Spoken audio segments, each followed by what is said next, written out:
దినం గడిచిన ఒక క్షణం నుంచి ప్రభా ఈ యొక్క నూతనమైన ఒక క్షణం వరకు మమ్మల్ని కాచి కాపాడిన విధానం కొరకై ప్రభా నీకు వేలాది స్తోత్రం ప్రభా. ఎందరికో ప్రభా ఈ యొక్క దినం ఈ యొక్క క్షణం చూడలేక గతించిపోతుండగా ప్రభా ఈ యొక్క యోగ్యత లేని వాళ్ళ ప్రభా ఆయనను మమ్మల్ని ఎంతగానో ప్రేమించి సజీవ లెక్కలేసి కాచి కాపాడి మీ యొక్క సన్నిధిలో చేర్చి ప్రభా నేను కొనియాడే భాగ్యం దయచేసిన దేవానికి వేలాది స్తోత్రం ప్రభా. పాట ద్వారా మిమ్మల్ని గణపరిచించడం రాజా, ఆరాధన ద్వారా మిమ్మల్ని ప్రభా మహిమపరిచించడం రాజా. వాక్య సందేశంలో వెళ్తుండగా ఈ యొక్క యోగ్యత లేని వాడిని ప్రభా ఆయనను ఎదుర్కొన్న విధానం కొరకే స్తోత్రం. కావాల్సిన బలము శక్తి పరలోక జ్ఞానం దయచేస్తారంటూ సకల మహిమ మీకే చెందేలాగా యేసయ్య పరిశుద్ధ నామమున అడిగి వేడుచున్నాను తండ్రి, ఆమేన్. హల్లెలూయా. ఈరోజు ఒక ప్రేయర్ విశేషత ఏమంటున్నది ఏమైనా తెలుసంటే మీ చుట్టుపక్కల చూసుకొని చెప్పండి ఏమంటున్నది విశేషత ఏంటంటే మగవాళ్ళ సంఖ్య కొంచెం ఎక్కువగా అనిపిస్తాం. మామూలుగా ఆడవాళ్ళు ఎక్కువనే ఉంటారు. అయితే ఈరోజు ఒక విశేషత ఏముందంటే మేల్ డామినేషన్ కదా. దేవునికి స్తోత్రం కలుగుగాక. ఎందుకంటే ఎక్కువ శాతం ఎక్కడ యా ఆలయంలోకి వెళ్ళినాను యా కూటాలకు వెళ్ళినాను ఆడవాళ్ళ జనసంఖ్య కొంచెం ఎక్కువగానే ఉంటుంది. అయితే మన ఒక ఫ్రెండ్స్తో ఒక విశేషత ఈరోజు విశేషత ఏంటంటే మన వాళ్ళు కొంచెం ఎక్కువగా అనిపిస్తూ ఉంటారు. దేవునికి స్తోత్రం కలుగుగాక. ఇంకొకటి ఏంటంటే అందరికీ శుభాకాంక్షలు. ఎందుకంటే శుభాకాంక్షలు ఏమంటున్నది విశేషత ఏంటంటే ఈ సలా కప్పు నందు ఆర్సీబీ నిన్నటి రోజున చూసిన రీతిగా అందరికీ తెలిసిన విషయమే, చెప్పడానికి మొహమాటం కదా, గర్వించే ఒక విషయం. ఎందుకంటే వాళ్ళు పొందిన ఒక శ్రమలు 18 సంవత్సరాలు, ఇట్స్ వెరీ లాంగ్ పీరియడ్ కదా. 18 సంవత్సరాలు వాళ్ళు వేచి కొట్టులకుండా నిరీక్షణతో ఉన్నందుకు నిన్నటి రోజున ఒక ఫలితాన్ని సూచించడము ఎంతో గర్వించే ఒక విషయము. అయినా ఈరోజు ఒక విషాద ఘటన ఏంటంటే ఆ ఒక ప్రొసెషన్ అంటే ఆ ఒక విక్టరీ పరేడ్ షూటింగ్కి వెళ్ళి సుమారుగా 30 మంది వరకు గాయాలతో ఉంటున్నారు. దాదాపుగా 12 మంది వాళ్ళ ఒక జీవితాలను పోగొట్టుకున్నారు. ఇది ఒక బాధాకరమైన ఒక విషయం. ఇప్పుడు లేటెస్ట్గా వచ్చిన ఒక న్యూస్ ప్రకారంగా సుమారుగా 12 మంది ఆ ఒక తొక్కులలో మరణించినట్టు. ఉండాలా పిచ్చి ప్రేమ ఉండాలా, పిచ్చి ఉండాలి. క్రికెట్ అంటే అభిమానం ఉండాలి. అయితే మనం అభిమానించే ఒక విశేషమైన ఒక వ్యక్తి ఎవరంటే యేసయ్య. హల్లెలూయా, హల్లెలూయా. నిజంగా ఆ రోజున నిన్నటి రోజున చూసినట్లయితే ఎన్నో మంది అభిమానం ఒక కప్పు కొట్టినందుకు. అది ఒక ప్రపంచ మొత్తాన కాదండి, అది జీవితంగా మన భారతదేశంలో జరిగిన ఒక లీగ్ అంతే. ఐపీఎల్ అంటే ఇట్స్ ప్రీమియర్ లీగ్ అది. అది దేశాలతో అప్పటికి కాదు, ఒక లీగ్. అంటే ఒక స్టేట్ నుంచి ఇంకొక స్టేట్ కు పెట్టిన లీగ్ లోనే గెలిచినందుకు ఇంత ఉత్సాహం, ఇంత సంతోషం ఉన్నట్లయితే నిజంగా మన ఒక ఆత్మీయ జీవితాలలో మన ఒక జీవిత యాత్రాన్ని ముగించి అక్కడ దేవుడు మన కొరకే సిద్ధపాటు చేసిన ఆ ఒక బంగారపు వీధులలో ఆ ఒక జీవ కిరీటం దేవుడు మనకు ఇచ్చేదానికి వేచినప్పుడు ఆ ఒక దినం కొరకే మనం సిద్ధపాటు అక్కడికి వెళ్ళినట్లయితే ఇంకా ఎంత సంతోషం కదండి. నిజంగా దేవునికి స్తోత్రం కలుగుగాక. ఈరోజు వాక్య సందేశము యాకోబు 5వ అధ్యాయము 11వ వచనం. Book of James 5th chapter 11th verse. తీసుకున్నారు కొంచెం గట్టిగా చదవండి.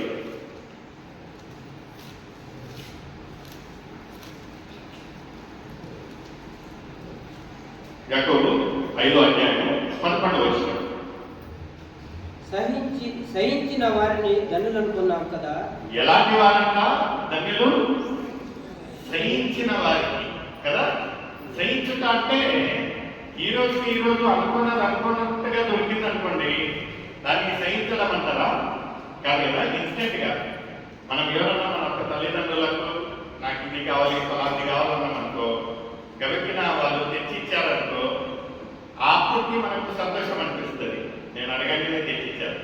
అయితే పీడించి అడిగితే ఇంకా కండిషన్స్ పెట్టి నువ్వు పాస్ అయితే, నువ్వు మంచి మార్కులు తెచ్చుకుంటే, నువ్వు ఈ వయసుకు వస్తే, నువ్వు ఫలాన్ని సాధిస్తే నీకు తీసిస్తానంటారు కదా. దాన్ని ఏమంటారంటే ఇప్పుడుండే యవన బిడ్డలలో సహించడం అంటారు కదా. మా తల్లిదండ్రులు ఎంత ఏం చేసినా నేను సహించుకోనున్నా ఇన్ని రోజులు అంటారు. అది యాక్చువల్గా సహించడము లేకపోతే తల్లిదండ్రులు వాళ్ళ బాధ్యత ప్రకారంగా ప్రవర్తించడము అనేది కాదు. కానీ ఇక్కడ లేఖనాలు ఎంత చక్కగా అంటా ఉంటున్నాయంటే ఎలాంటి వారు ధన్యులు అంట అంటే ఎవరైతే సహించుతారు. ఏం సహించుతారు కొంచెం ముందు చదవడమా. మీరు యోబు యొక్క సహనం గురించి వింటిరి. మీరు యోబు యొక్క సహనం గురించి సహనము. ఇప్పుడు సహనం గురించి మనము చెప్పేటప్పుడు మనకు మైండ్కు తట్టే ఒక క్యారెక్టర్ ఎవరిదంటండి? ఎవరి క్యారెక్టర్ తక్కువ ఉంది ఇక్కడ? యోబు గురించి కదా. యోబు గురించి మనము నిజంగా ఆయన ఒక సహనం అంటే ఏమంటుంది ఇంగ్లీష్లో? The patience. మనం అంత పేషెన్స్ అంటే పేషెంట్ కాదు. పేషెంట్ ఎప్పుడైతామంటే మనలో పేషెన్స్ లేనప్పుడు కదా.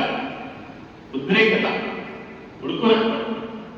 అయితే ఇక్కడ ఈ యొక్క సహనం అనేది వచ్చినప్పుడు పేషెన్స్ కౌంట్స్. ఫస్ట్ క్యారెక్టర్ బైబిల్లో ఉండే ఒక క్యారెక్టర్, ప్రాముఖ్యమైన ఒక వ్యక్తి పేరు ఏమొస్తుందంటే యోబు గురించి. యోబు గురించి తెలియని ఒక విశ్వాసి యోబు. నిజంగా యోబు ఒక విశ్వాస జీవితాన్ని, ఆయన ఒక జీవిత కాలము జరిగిన ఒక శోధన, వేదన, రోదన గురించి మనము గమనించినట్లయితే నిజంగా యోగులో 1% ఇంకా మనము సహించలేము కదా. భరించలేము. మనకి ఏం లేకపోతేనే మనం ఉలిక్కి పడతాం. ఏముండదు, వాటితో కంపేర్ చేస్తే మనది ఏమీ లేదు. అయినను మనము నలుగురికి సెపరేట్ అయిపోతాం. బ్రదర్ నా జీవితం వద్దు, బ్రదర్ మా దుష్మన్ కొట్టు అంటే మా ఒక విరోధి కూడా నా జీవితం ఉంటుంది. ఎందుకంటే అంత పోరాటం అనిపిస్తుంది. అయితే ఒక్కసారి మనల్ని, మన ఒక జీవితాలను ఈ యొక్క వ్యక్తి యోబు ఒక జీవితంలో ఆయన పొందిన ఒక శ్రమల గురించి ఒక్కసారి కంపేర్ చేసుకొని చూసినట్లయితే ఎంత వేదన, ఎంత రోదన ప్రియమైన సోదర. ఇక్కడ అందుకని ఏమంటా ఉంటున్నాడంటే సహించిన వాడు ధన్యుడు. యోబు ఇలాంటి ఒక సహనం కలిగిన ఒక వ్యక్తి అంటే యోబు గురించి లేఖన. ఇక్కడ ఇది యోబు గ్రంథం ఎక్కడ ఉంటున్నదండి? పాత నిబంధనలో. అయితే ఆయన ఒక చర్చ, ఆయన ఒక మాటలు ఎక్కడ లేఖనాలలో ఉంటున్నాయి? కొత్త నిబంధన. ఇది యాకోబు అనేది కొత్త నిబంధన. అక్కడి వరకు ఆయన ఒక మాటలు. ఇప్పుడు ఒక సహనం, పేషెన్స్ అనేది వచ్చినప్పుడు యోబు గురించి అందరూ చెప్తారు ప్రియమైన సోదర. ఇక్కడ నుండి ఏమంటున్నారు సోదరుడు? ఆయన ఎంతో జాలియు, ఆయన ఎంత జ్ఞానియు, కనికరము గలవాడని మీరు తెలుసుకొని ఉన్నారు. నా సహోదరులారా, ముఖ్యమైన సంగతి ఏమనగా ఆకాశం తోడని గాని, భూమి తోడని గాని, మరి దేని తోడని గాని ఒట్టు పెట్టుకొనక మీరు తీర్పు పాలు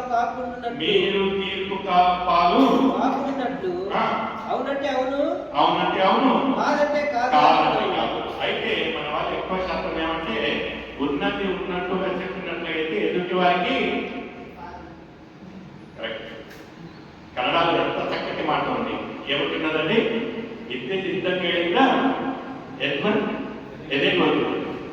ఉన్నది ఉన్నట్టుగా నిష్ఠూరం అనిపిస్తుంది.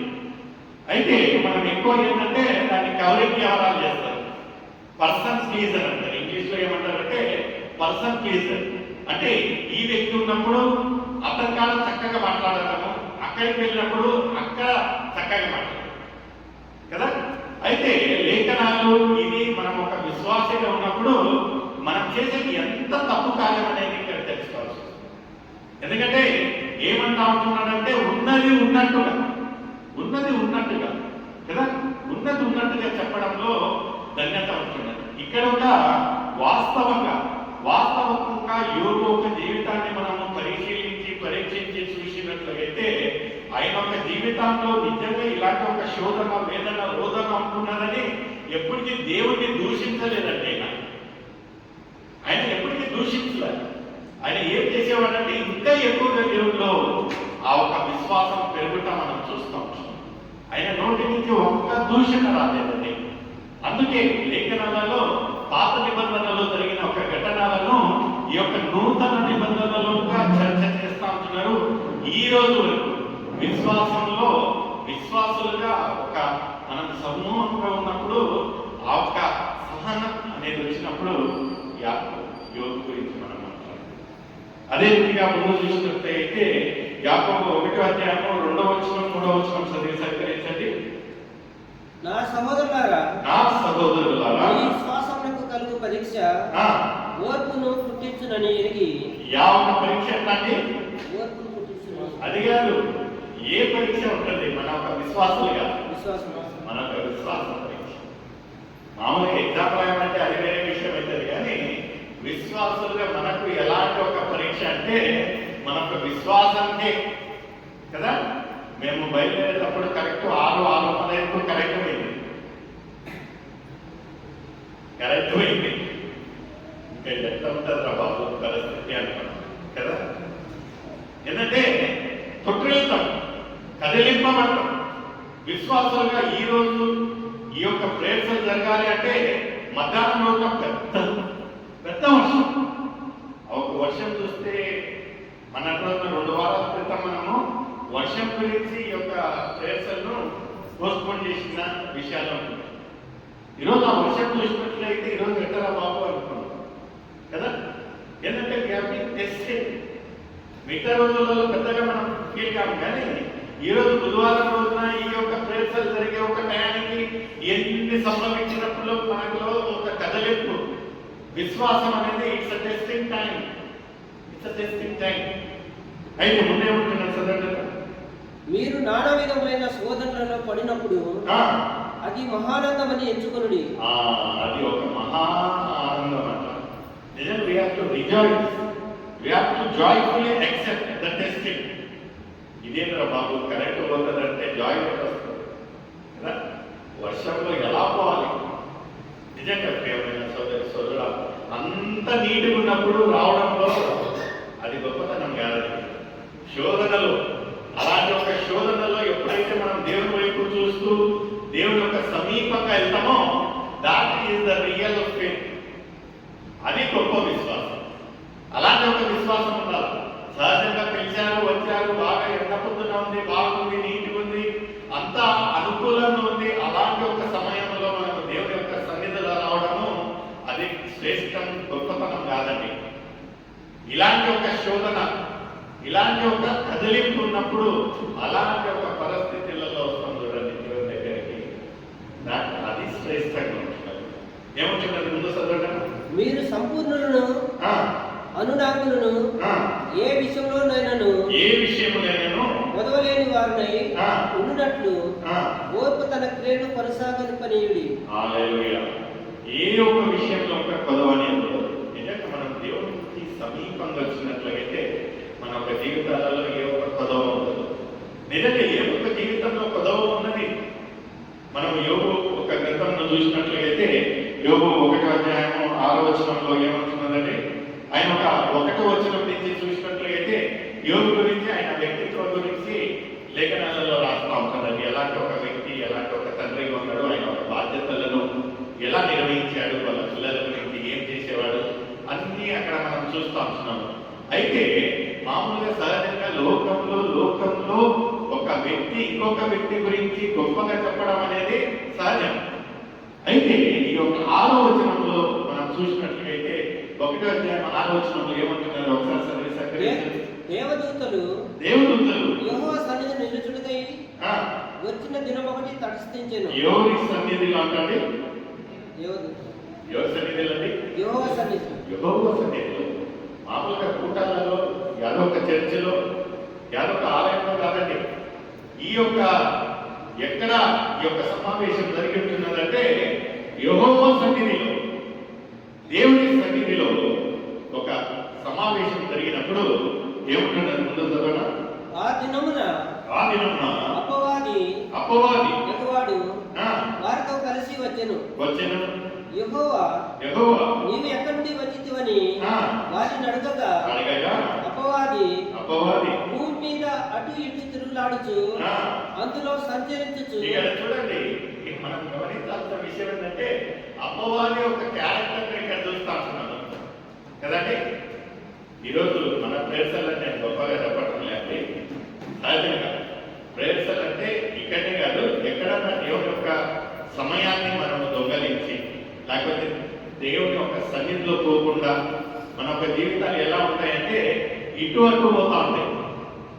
అంటే నిలకడగా ఉండదు, దేవుని వైపు ఉండదు, లోకరీతిగా. ఎందుకంటే అపవాది ఒక్కసారి ఆయన దేవుని యొక్క సన్నిధిలో రాకుండా మనల్ని చేసినట్లయితే నిజంగా ఒకసారి గమనించి చూడండి, మన యొక్క మనస్సు ఇటు అటు తిరుగుతూ ఉంటుంది. ఎందుకంటే అపవాది యొక్క క్రియలు అలా ఉంటాయి. దేవుడు అడిగాడంట అపవాదిని, ఎక్కడి నుంచి వస్తా ఉంటున్నాడంటే ఆయన ఎంత చక్కగా ఆయన యొక్క స్వభావాన్ని ఇక్కడ చూపినట్టు చూపుతా ఉంటాడు. ఏమంటా ఉంటున్నాడండి? భూమి మీద ఇటు అటు తిరుగులాడుచు. భూమి మీద ఏం చేస్తా ఉన్నాడంట?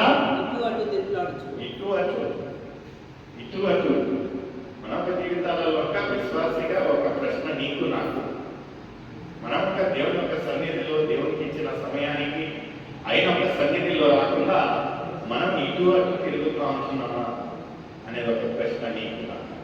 ఎందుకంటే ఇటు అటు తిరిగి చంచలంగా ఉండే ఒక మనసు ఎవరంటే అపవాది. నిలకడగా నిరీక్షణతో ఉండే ఒక మనసు ఎవరంటే ఒక విశ్వాసం. నిజంగా ప్రియమైన సోదర, ఇక్కడ దేవుడు అడిగాడంట, ఎదయా అపవాది ఎక్కడెక్కడ తిరిగి వస్తానో యాడికి వస్తానో అంటే భూమిలో ఇటు అటు తిరుగుతా ఉన్నారు కదా. నిజంగా మనం ఎప్పుడైనా దేవుడి యొక్క సన్నిధిలో ఆయనకి ఇచ్చే ఒక సమయాన్ని మనం ఇవ్వకుండా ఆ రోజు తొలగించినట్లయితే ఒక్కసారి మీ యొక్క మనస్సులను మీరు పరీక్షించండి. ఇటు అటు తిరుగుతూ ఉంటుందా, లేకపోతే దేవుని దగ్గర నిలకడగా ఉండదు? అందులో సంచరించు వచ్చితులని యెహోవా ప్రత్యుత్తరమిచ్చెను. అందుకు యెహోవా నీవు నా సేవకుడైన యోబు సంగతి ఆలోచించితివా? ఇక్కడ ఎవరు అడుగుతామన్నారని మాట?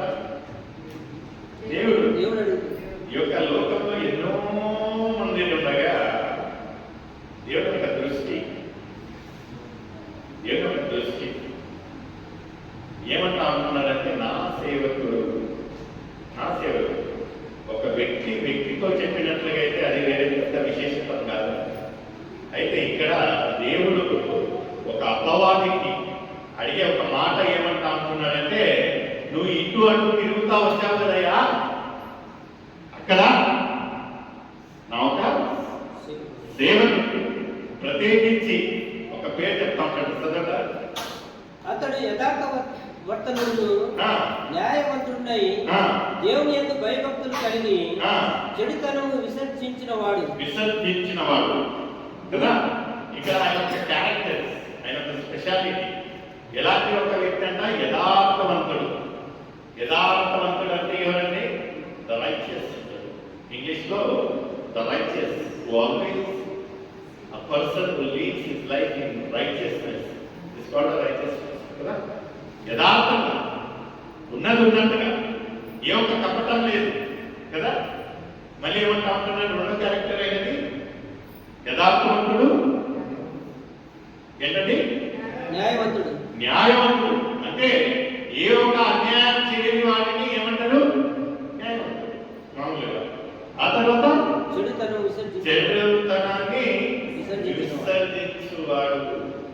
చూడండి, it's a beautiful character of యోబు.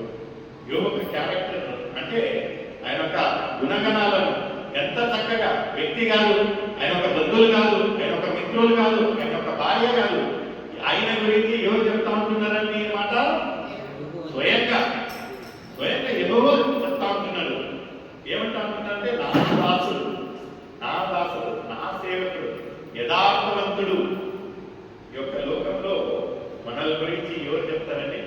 మన ముందు చక్కగా వెనక పక్క ఏం మాట్లాడతారో ఆయన కదా కదండి. నిజంగా దేవుడే సాక్ష్యం చెప్తా ఉంటున్నాడంటే ఆయన ఎంత గొప్పవాడు అనేది మనకు తెలుసు. ఎందుకు యోగు గురించి ఒక గ్రంథం, ఎందుకంటే యోగు అది ఒక పోయిటిక్ బుక్ అంటారు. పోయిటిక్ బుక్ చాలా పాతకాలపు బుక్. అంటే ఆది కాండం తర్వాత 42 అధ్యాయాలతో కూడిన ఒక పుస్తకంగా ఉంటున్నది. నిజంగా దాన్ని మనం చదువుతా పోతే చాలా అప్స్ అండ్ డౌన్స్. మనకే ఒక ప్రశ్నగా ఎలా ఉంటున్నది మన ఆత్మీయ జీవితం, ఎలా ఉండాలి, ఇలా ఉన్నట్లయితే ఎలా ఉండాలి, ఇలా ఉంటామా లేదా, ఎలా ఉంటున్నది మన పరిస్థితి. ఇక్కడ ఉన్నప్పుడు ఆయన అపవాదికి ఈయన సర్టిఫికేట్ అంతా చెప్తే అపవాదికి కోపం వచ్చేదన్న. సహజంగా కదా మన గురించి మన ఎదుటి వారిని ఎవరన్నా గొప్పగా పొగడాలనుకోండి, మనల్ని పొగడకుండా చింతలేదు, కానీ ఎదుటి వారిని మాత్రం పొగడకూడదు కదా. ఇది హ్యూమన్ టెండెన్సీ, సహజం. ఇక్కడ ఒక అపవాదికి అదేంటి, ఎవరంటే స్వయంగా దేవుడే చెప్తా ఉంటున్నాడు. ఏమంటా ఉంటున్నాడంటే ఎవరైతే ఇతను నీతివంతుడు, న్యాయం కలిగిన వాడు, ఎవరైతే ఈ యొక్క లోకరికి కాకుండా యథార్థవంతుడు అని చెప్పినప్పుడు అపవాదికి ఏమంటా ఉంటున్నాడంటే, అయ్యా నాకు కాలేయా. ముందు వచనంలో ఏమంటా ఉంటున్నాడండి, 10వ వచనంలో, నీవు అతనికి అతని ఇంటి వారికి అతనికి కలిగిన సమస్తమునకు చుట్టూ కంచె వేస్తీవి కదా. నీవు అతని చేతి పనిని దీవించుట చేత అతని ఆస్తి దేశంలో బహుగా విస్తరించి ఉన్నది.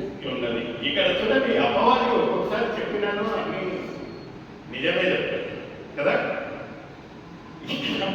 అపవాది ఏమంటా ఉంటున్నాడంటే దేవునికి ఆయన ఎందుకు ఇంత నీతివంతుడు ఉంటాడు తెలుసా నీకు? ఎందుకంటే అన్ని సక్రమంగా ఉన్నాయి, అన్ని సాఫీగా జరుగుతూ ఉంటున్నాయి.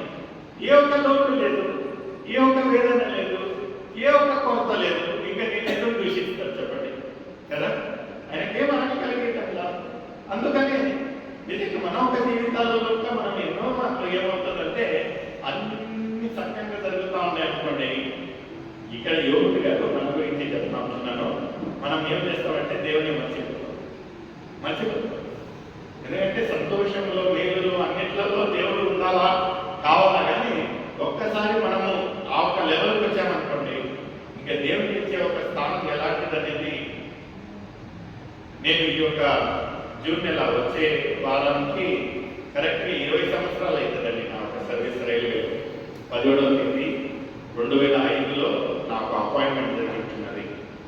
నిజంగా ఎన్నో మార్కులు ఒక కరెక్ట్ ఎలిజిబుల్ ఎడ్యుకేషన్ ఉన్నను ఎన్నో మార్కులు. నా ఒక ఫ్రెండ్స్ అందరూ చక్కగా కాంపిటేటివ్ ఎగ్జామ్స్ రాసి అందరూ జేఈ లెవెల్, ఎస్ఎస్సి లెవెల్లో ఉన్నారు.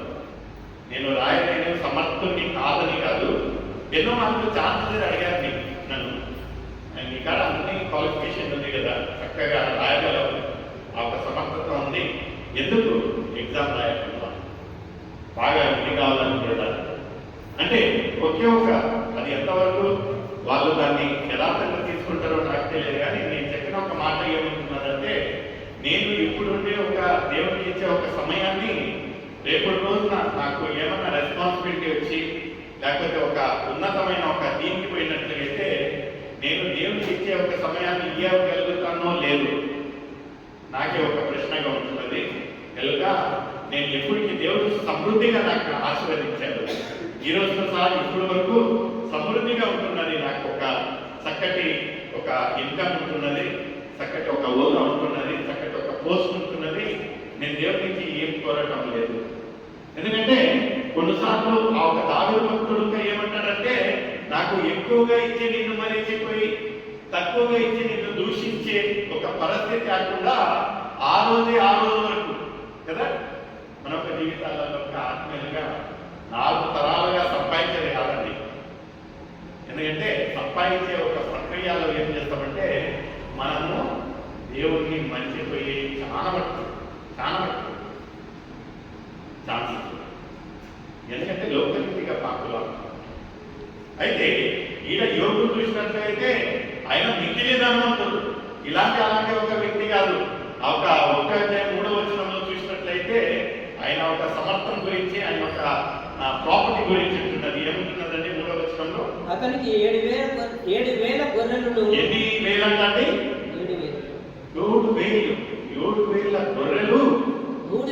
పొందెను. 3000 ఒంటెలు, 500 జతల ఎడ్లను, 500 ఎడ్లను, 500 ఆడుగాడిదలను కలిగి. చూడండి, ఆయన సామాన్యుడు కాదండి.